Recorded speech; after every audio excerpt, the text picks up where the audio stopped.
You heard it. You're hearing it here first. The competition is coming, but also the Tesla killers are dying. Evidence is accumulating that the market bottom may be close at hand and that the S&P is close to a correction.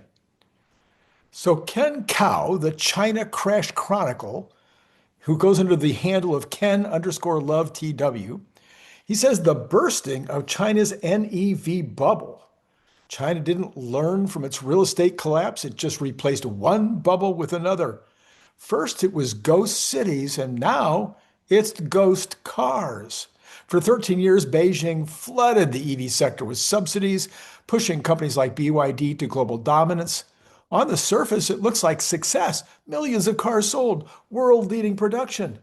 But underneath, nearly half that capacity is absolutely idle.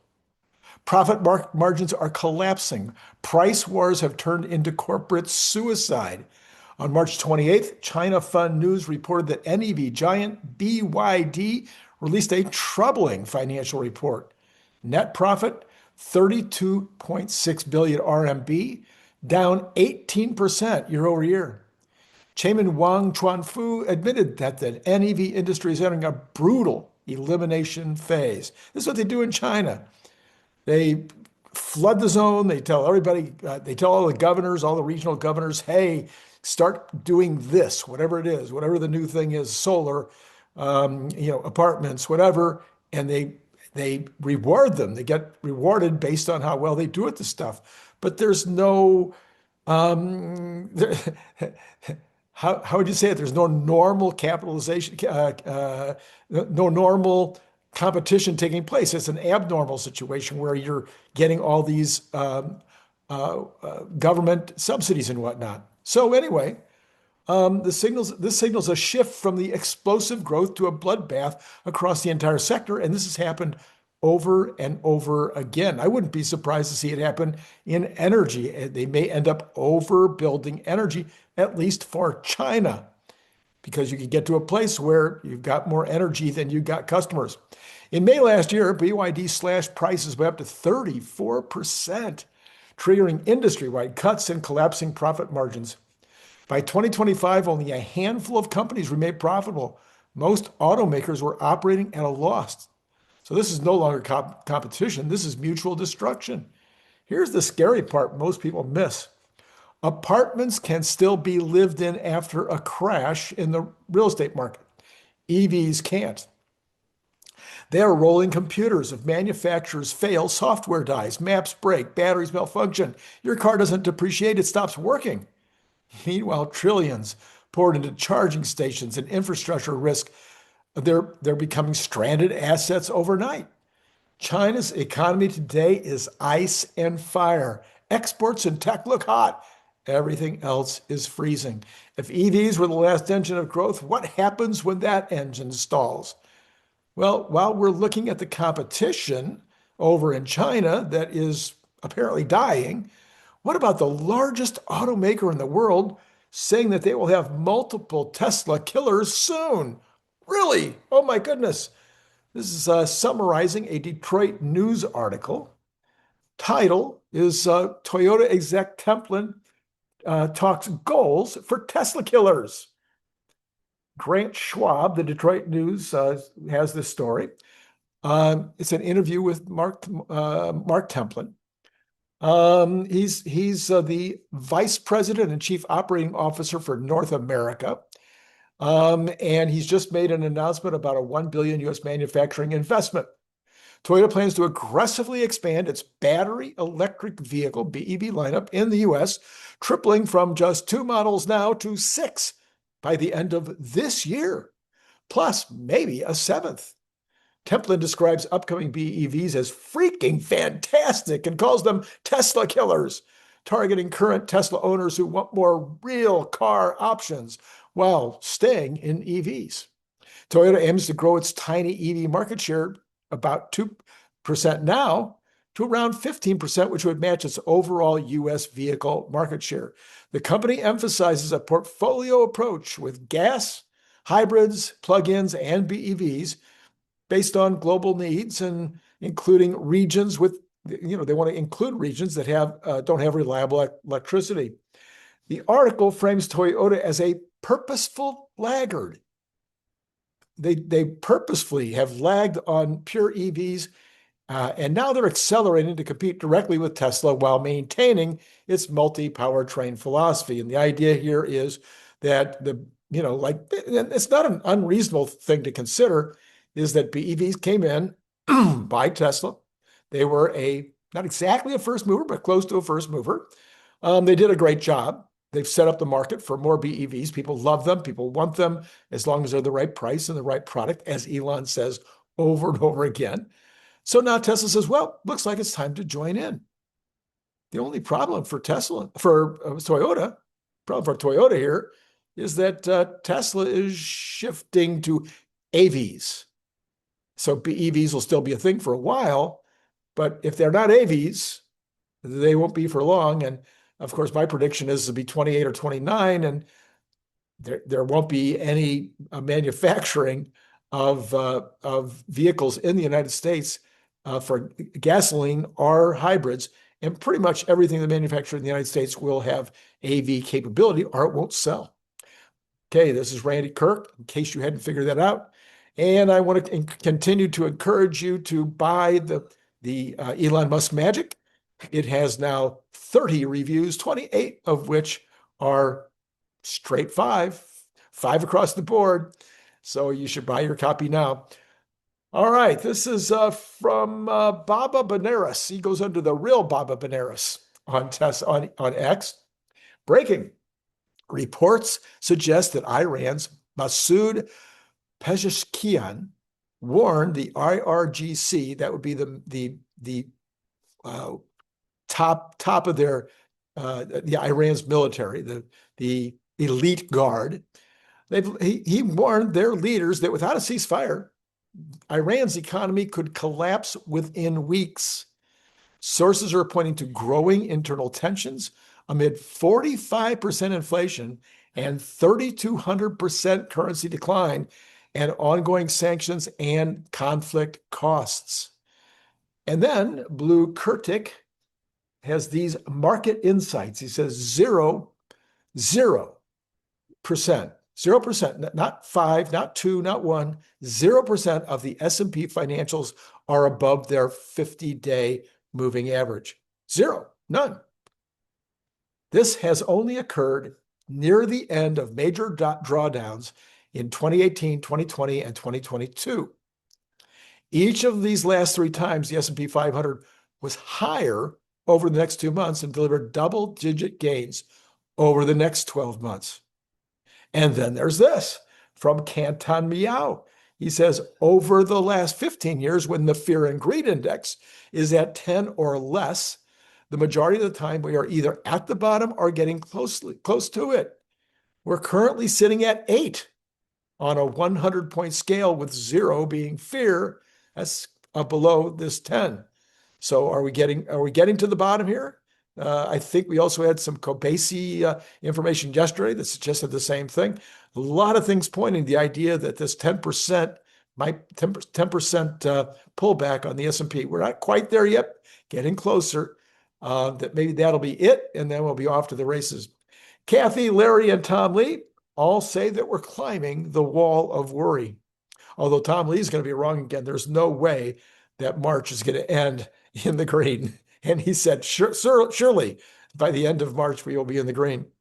Trueflation says that the CPI overnight is at 1.75. That's like down 2 or 3 compared to 2 days ago, or I think Thursday. Thursday and Friday, it was about the same, all 3 days. So it's really flattening out, as are the goods. So goods is at 3.75, which is high. It's almost all oil and oil related. So when oil prices start coming down, that will reverse. But the core is staying at 1.3, which is about where it's been. Services at 0.69, which is exactly where it's been. And the PCE is the one that's the outlier at 2.46 because it includes oil. All right. What do we got coming up this week? We got coming up a whole bunch of economic reports of import. The week will start on Tuesday. Monday, you got a couple of Fed speakers, but no economic reports. But Tuesday, you get the S&P Case-Shiller Home Price Index. And last month, the home prices were going up at a 1.4% rate year over year. I'm sorry, year over year. And nobody wants to guess this time. So it's a zero guess from the folks. I think it might show a downward trend. I think we could easily be down. This was January. So happy to get S&P telling us with the January numbers 3 days before April, but 2 days. Anyway, Wednesday's April. January, yeah, I think the prices could have been down. Chicago Business Barometer was at 57.7 on the last month, and they don't have a clue about this one either. But based on what we've been seeing in Philadelphia, New York, etc., it might be doing pretty good. Job openings, the JOLTS index last month was at 6.9 million. They think it's going to actually go up. We're going to have additional job openings. How about that? Maybe. That's, of course, a guess. Consumer confidence, which was 91.2, they're thinking that goes to 88. I think they could be right because right now consumer confidence would not be fantastic. Then you get a bunch of more Fed speakers on Tuesday. Then we get to Wednesday. And on Wednesday, we get U.S. retail sales, which were down last month by 0.2. They think they'll be up by 0.4. And I think that's probably reasonable, especially on the rebound from the month of January. Again, this is a February report, way back in the rearview mirror, but I think February might have been up. I agree with them. Retail sales minus autos, that was at 0, was flat last month. In January, they think February would have been up a little bit, 0.3%.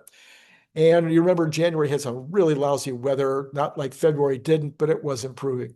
ADP jobs was 63,000 plus last month, which is a decent number given your understanding of at least based on my understanding of what's going on. And they're not making a guess on this one. My guess would be 20,000 or maybe 0. So write it down. Keep me honest.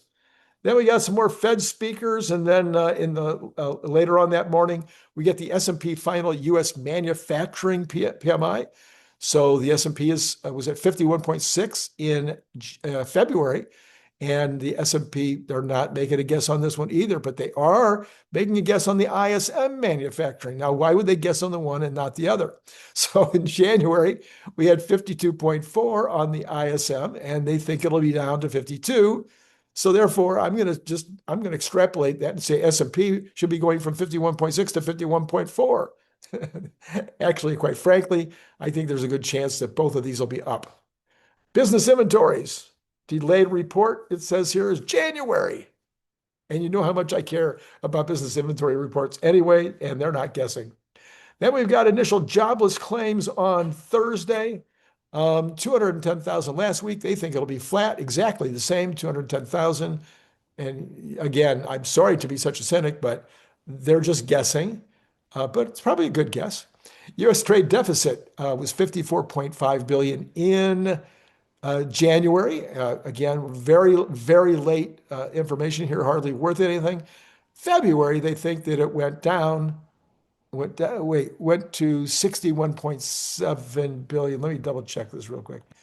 Yeah, a negative. And it was a negative 61.7. So it'd be more negative than it was last month. All right. That's what they think. I don't know. Right now, it's a little hard to figure out what the trade deficit situation is. I'll be very interested to see it, though, and I think it's important to watch. U.S. unemployment, the U.S. employment report, last 2 months ago, we had this boom. Then last month, we went negative 92,000. And then this month, they're thinking it'll go 45,000. And I think that would be a max. Max would be 45,000. But I don't care what this month's report says, as you also probably know from listening to me, is what I care about is what the adjustments are. What were the changes in the last 2 months? And so it'll be interesting to see what happens there. But here's what I really care about, and that's the unemployment rate. Last month is 4.4. They think it pops up to 4.5. I don't think so. I think it goes to 4.3. So bookmark that one, and we'll check it out later this week.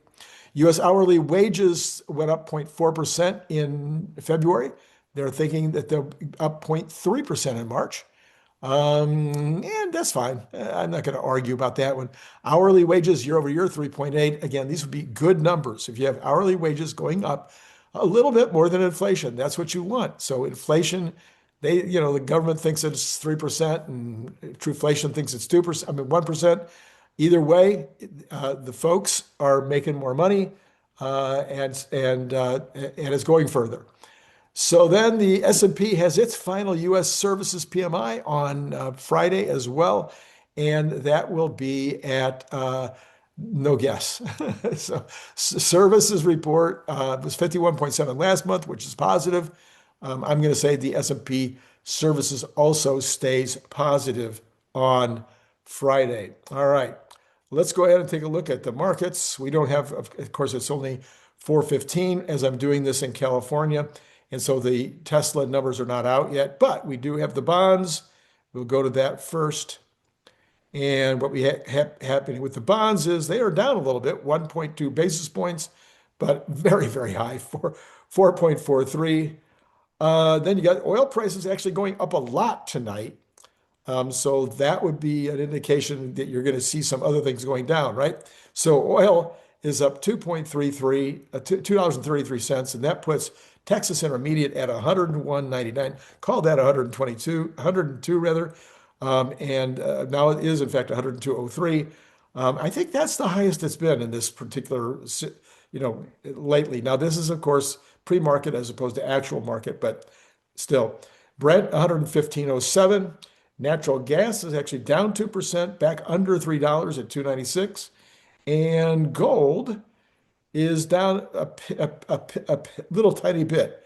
So 0.18%, 44.84. Silver's down a little bit more, 1.41%, sitting at $68.81. Copper also down about the same, about 1.3. I think this is, I'm pretty sure this is the lowest it's been, maybe in 6 months or longer, 5.42.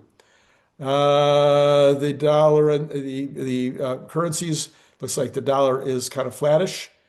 Bitcoin down 767. It was down more a few minutes ago, so it's actually improving. It's sitting at 66,051. It was under 60. No, it was here, but it was a little bit better, a little bit worse rather. So it is improving a little bit. That's down 1.15. Ethereum down 1.68, under 2,000 again. The equities, Dow is down 0.44, S&P down 0.40. Number of people watching my videos has been low, and I'm not sure what just happened there with Zoom, but it startled me. So we'll keep going, hoping it's good. Anyway, lots and lots of you haven't seen the video from this morning with Mr. Marsh. I'm forgetting it, Kent Marsh. Very good new addition to the channel. Also yesterday from CERN Basher last night. We had Phil Beisel yesterday morning. Lots of good stuff. I'll put all 3 of those up because so far at least you probably haven't seen them yet.